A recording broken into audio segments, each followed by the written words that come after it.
দার্শনিক রোজা লুক্সেমবার্গ বলেছিলেন, স্বাধীনতা শুধুমাত্র একটি দলের সমর্থকদের জন্য নয়, তা সংখ্যায় যতই বড় হোক না কেন।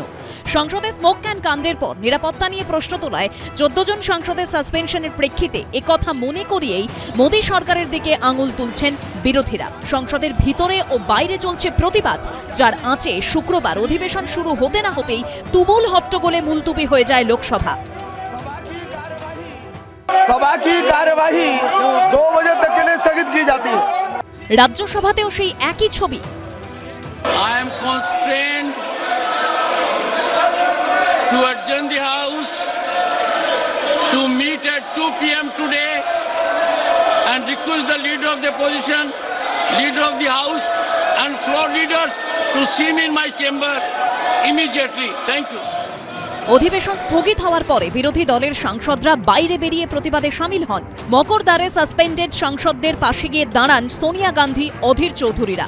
এরপর বিরোধী সাংসদরা সমবেত হন গান্ধী মূর্তির পাদদেশে।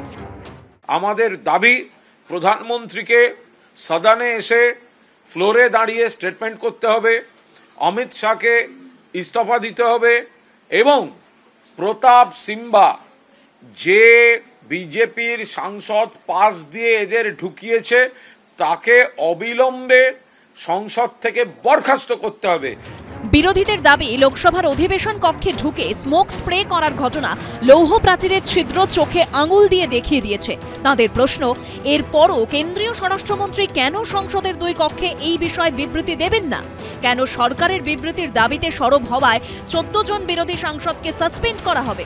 ধৃতদের পাস দেওয়া বিজেপি সাংসদের বিরুদ্ধে কেন ব্যবস্থা নেওয়া হবে না? सवाल पूछना तो हमारा फर्ज होते हैं। इसको अगर राजनीति करना और राजनीति करते हैं, ये दोषारोप करने का मतलब ये होते हैं कि आम लोगों की निगाहों भटकाने के लिए सारे सरकार जुटी हुई है। तो अब तक क्या पीएम एक बार कोई बयान दे चुके हैं? तो गृह मंत्री अमित शाह जी कम से कम पीएम साहब को तो सिखाइए कि क्या सदन की नियम क्या होते हैं, क्या सदन में एक नेता की क्या रवैया होना चाहिए। कम से कम पीएम साहब को तो एक बयान आना चाहिए था।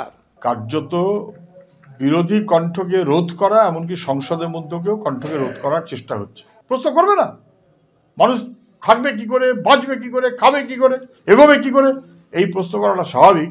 এবং প্রশ্ন যাতে কেউ করতে না পারে, অতএব এমন করা ব্যবস্থা করো সাসপেনশন সহ নানাবিধ, এটা গণতন্ত্র সম্মত বলে আমি মনে করি না। তাদের প্রতিবাদ স্বাভাবিক।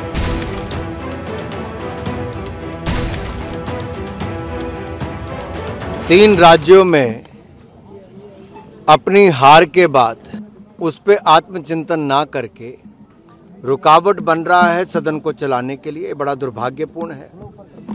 आप हार के कारण भी जानिए, क्योंकि आप जनता के साथ जुड़े नहीं रहे और कहीं ना कहीं सदन ना चलने देना, इसका मतलब आप जनता से जुड़े मुद्दों को नहीं उठाने देना चाहते। তরজার আবহে শুক্রবার গোটা দিনের মতো মুলতবি হয়ে যায় সংসদের 2 কক্ষের অধিবেশন। বিজেন্দ্র সিংহ ও সমীরণ পালের রিপোর্ট, এবিপি আনন্দ।